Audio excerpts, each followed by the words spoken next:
پاکستان میں تعلیم حاصل کرنے کے لیے بے شمار سکولز ہیں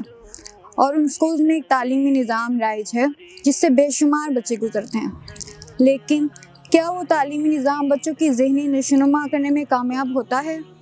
کیا وہ تعلیمی نظام ان کے دلوں میں علم سے محبت پیدا کرتا ہے؟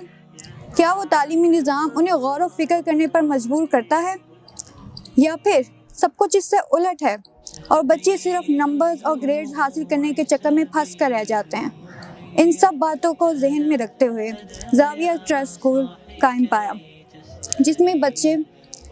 ذہنی طور پر مضبوط ہوں، روحانی طور پر مضبوط ہوں اور علم سے محبت کرنے والے ہوں، جو اس تیز دوڑنے والی دنیا میں رک کر سوچنے والے ہوں کہ آخر یہ سب کیا ہے اور ہم کون ہیں اور ہم کدھر جا رہے ہیں، جو مٹیریلزم ان سب چیزوں سے دور بھاگنے والے ہوں۔ ان سب باتوں کے لیے وہ اپنی تاریخ سے واقف ہوں، جن کو اردو آتی ہو، عربی آتی ہو، فارسی آتی ہو، انگریزی بھی آتی ہو، اور یہ سب کو صرف بچوں تک محدود نہ ہو بلکہ زاویہ میں آنے والے ہر استاد، ہر والنٹیئر اور والدین کو بھی سیکھنے اور سکھانے کا موقع ملے، وہ باتیں جو بہت ضروری ہیں لیکن ہمارے اسکول میں نہیں سکھائی جاتی۔ زبانیں سیکھنے کا اکثر لوگ سوال پوچھتے ہیں کہ کیا فائدہ ہے، کیونکہ زبانیں سیکھنا بہت زیادہ مشکل سمجھا جاتا ہے اور ٹائم ٹیکنگ سمجھا جاتا ہے۔ تو زبانیں سیکھنے کا یہ فائدہ ہے کہ جب آپ چیزوں کو ان کے اوریجنل ٹیکسٹ میں پڑھتے ہیں تو پھر آپ کو اس